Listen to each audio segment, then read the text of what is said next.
माँ मेरे जैसे अभागे बेटे को भूल जाना, तूने मुझे देखने के लिए, मुझे पैदा करने के लिए अपने 6 पुत्रों का अपनी आंखों के सामने वध देखा है। क्या दशा उस माँ की हुई होगी जिसके सामने, माँ के सामने 6 बेटों को मार दिया गया हो।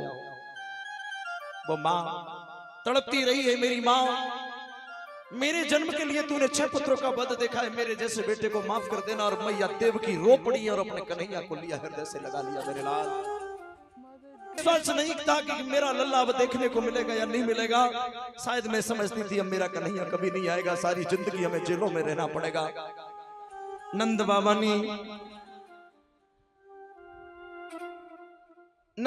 ने ये संदेश दिया था, अरे यश देवकी तुम्हारा पुत्र आनंद के साथ में रह रहा है। हमें यह विश्वास नहीं था कि अब हमारा बेटा यहाँ आ पाएगा। तब तक भगवान श्याम सुंदर ने मामा कंस के वध का समाचार दे दिया। माँ जिस दुष्ट मामा ने तुम्हारा वध किया था, मैंने उस मामा को मौत के घाट उतार दिया। नाना उग्रसेन नानी पमर रेखा को पुनः राज्य का उत्तराधिकारी बना दिया, राज्य का मालिक बना दिया। मैया देवकी ने कन्हैया को गोदी में बिठाया आनंद के साथ में। बसदेव देवकी को भगवान श्याम सुंदर ने जेलों से बाहर निकाला। भगवान आनंद के साथ में मथुरा में रहने लगे। नाना उग्रसेन कहने लगे कन्हैया का उपनयन संस्कार नहीं हुआ है, उपनयन संस्कार करवाओ, अर्थात जनेऊ संस्कार करवाया। गर्गाचारी को बुलाया और कहा गर्गाचारी मेरे बेटे का नामकरण संस्कार करो। गर्गाचारी ने नामकरण संस्कार किया है और नामकरण संस्कार करने के बाद कृष्ण और बलराम को पढ़ने के लिए मथुरा नगरी में, मथुरा से पढ़ने के लिए उज्जैन में भेज दिया। संदीपन के आश्रम में पढ़ने के लिए भेज दिया। भगवान संदीपन के आश्रम में आनंद के साथ में पढ़ रहे हैं। वैसे शास्त्र ये कहता है सज्जनों, कृष्णम वंदे जगत गुरु, जगत के गुरु तो कृष्ण हैं, लेकिन फिर भी मेरे कन्हैया ने गुरु बनाने की मर्यादा को जिंदा रखना। जिसकी जिंदगी में गुरु नहीं होते, निगुरा के बैठने से भूमि भी अपवित्र हो जाती है। इसके लिए जिंदगी में कोई न कोई गुरु होना आवश्यक है। निगुरा अगर पूजा करता है तो उसे पूजा का कोई पुण्य प्राप्त नहीं होता। भगवान ने इस गुरु परंपरा को जिंदा रखने के लिए क्या जरूरत थी मेरे प्रभु को संदीपन के आश्रम में विद्या पढ़ने की। विद्या पढ़ने का सिर्फ प्रभु ने नाटक किया। 64 दिन में 64 विद्याओं को सीखा और भगवान जब जाने लगे गुरुदेव विद्या पूरी हो गई, अब आप दक्षिणा दूं। गुरु संदीपन कहने लगे बेटा हम तुम्हें अच्छी तरह से जानते हैं, तुम साधारण से बालक नहीं हो, तुम साधारण से बच्चे नहीं हो बेटा, हम अच्छी तरह से जानते हैं। अगर तुम देना चाहते हो, दक्षिणा देना चाहते हो तो समुद्री प्रवास में मेरा पुत्र डूब गया है, मेरे पुत्र को ला करके हमें दे दो। भगवान समुद्र के पास में गए और मेरे प्रभु ने समुद्र को आवाज लगाई। समुद्र खड़ा हो गया, कहने लगा प्रभु तुम्हारा गुरुपुत्र हमारे पास नहीं है। इसके अंदर एक संयमी नाम की नगरी है जहां शंकासुर नाम का एक दैत्य रहता है। भगवान संयमी नगरी में गए, शंकासुर दैत्य से अपने गुरुपुत्र मांगा तो ये युद्ध करने के लिए तैयार हो गया। भगवान पर टूट पड़ा और भगवान ने शंकासुर का वध किया और शंख लेकर के यमपुरी में बजाया तो यमराज गुरुपुत्र लेकर के आ गए। और वह गुरुपुत्र भगवान कन्हैया ने गुरु संदीपन को दे दिया और विद्या पढ़ने का मेरे प्रभु ने 64 दिन में नाटक पूरा कर दिया। प्रभु ने 64 दिन में विद्या पूरे करने का नाटक किया। आप सभी भक्तों से एक निवेदन करूं, हमारे ब्रज की एक कहावत है कि होनार बिरबान के लखत चिकने पात, लाला के पाम तो पालना में दिख जाए। बच्चे होते कैसे? देखो कुछ माताएं ये कहती हैं कि गुरुजी हमारे बच्चों की हस्तरेखा देखो। हस्तरेखा दिखाने का बड़ा शौक होता है बच्चों की। हस्तरेखा देखो, कुंडली देखो, तो कुछ ने तो वो कुंडली बनवा रखी है, कुंडली देखो। याद रखना कुंडली में वो लिखा होता है जो बच्चे को करना है, लेकिन जो प्रभु को करना है वो कभी कुंडली में नहीं होता। अब माताएं कुंडली दिखवाती कि गुरुजी कुंडली देखो, तो मैं सबकी इकट्ठी कुंडली देख दूं एक ही साथ, कुंडली देख दूं सबकी। देखिए कौन सा बालक कब पैदा होता है और कौन से ग्रह और नक्षत्र का प्रभाव हमारे ऊपर होता है। अरे सावन बालक हो सुहावन, भादो पुत्र बने रे उजियार।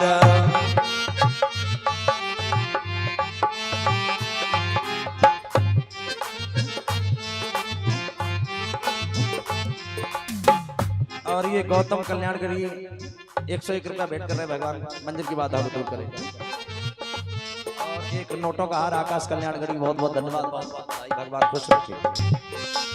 कौन से महीने में कौन सा बालक होता है नोट कर लो। होनार बिरबान के लगत चिकने पात, होनार वृक्ष के पत्ते भी चिकने होते हैं, बच्चे के पामत पालना में दिख जाए।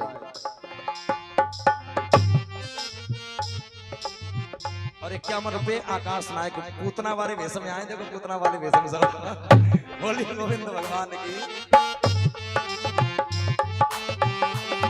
अरे सावन बालक होए सुहावन, भादो पुत्र बने रे होशियार।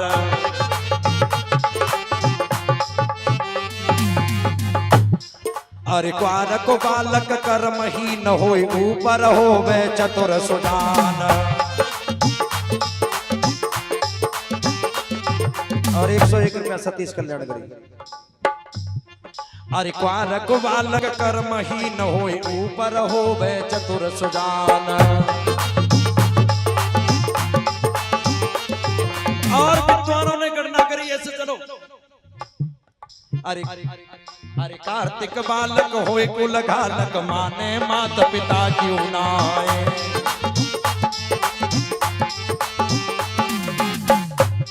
अरे उपजे बालक जो यज्ञ में, गलियन चले मरोरा चाल। अगैन का बालक ऐसा होगा जो है ठहर के चल रहा होगा कि मुझसे बड़ा पहलवान यहाँ कोई है नहीं।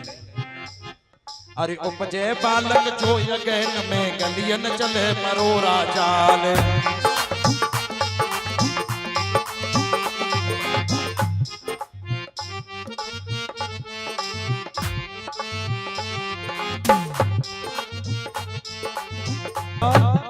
अरे उपजे बालक जो यज्ञ में, गलियन चले मरोरा चाल।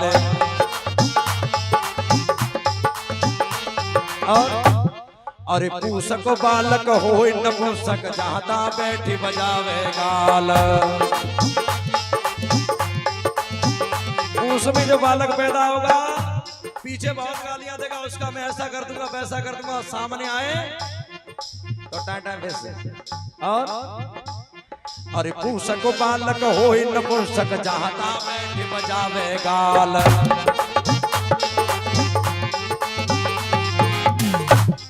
और माघ को बालक पोथी बाँचे, फागुन पड़े कुलक्षण जाए।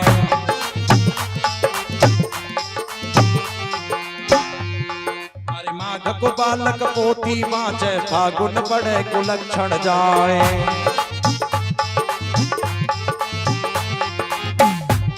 और चैतक बालक होए बहादुर, जासे दीप सके ना कोई।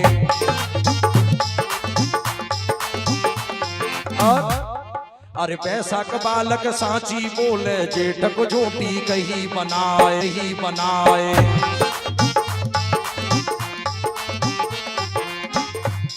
और उपजे बालक जो ये साड़ में, घर से रहो सदी चर जाए। उपजे बालक जो ये साड़ में, घर से रहो सदी चर जाए।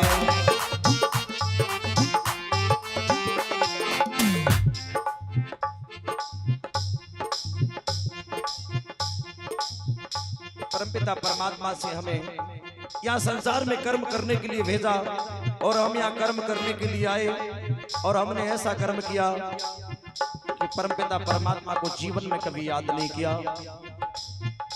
भारत की माता ऐसे जनौरी तुम बेटा, भारत की आज ऐसे जनौरी तुम बेटा, ऐसे जनौरी तुम बेटा, जनौरी तुम बेटा। ऐसे जनौरी तुम बेटा, जनौरी तुम बेटा। भारत की माता ऐसे जनौरी तुम बेटा, भारत की आज ऐसे जनौरी तुम बेटा, भारत की मात ऐसी जनौरी तुम बेटा। भगवान श्याम सुंदर ने गुरु पुत्र दिया, और मेरे कन्हैया लौट करके मथुरा में आ गए। श्री कृष्ण गोविंद हरे मुरारी, हे नाथ नारायण वासुदेवा। कृष्ण गोविंद हरे मुरारी हे नाथ नारायण वासुदेव। श्री कृष्ण गोविंद हरे मुरारी हे नाथ नारायण वासुदेवा। कृष्ण गोविंद हरे मुरारी हे नाथ नारायण वासुदेवा। नाथ नारायण वासुदेवा हे नाथ नारायण वासुदेवा। हे नाथ नारायण वासुदेवा हे नाथ नारायण वासुदेवा।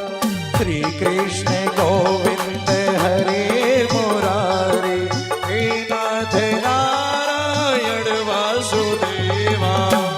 कृष्ण गोविंद हरे मुरारी हे नाथ नारायण वासुदेवा। हे नाथ मेरी ये प्रार्थना है जपो मैं नाम ये हर दम तुम्हारा। और ये हमारे शिष्य 251 रुपए और एक पुष्पहार मुन्ना लाल जी छितली से बहुत बहुत धन्यवाद, आशीर्वाद। हे नाथ मेरी ये प्रार्थना है जपो मैं नाम ये हर दम तुम्हारा। निष्काम हो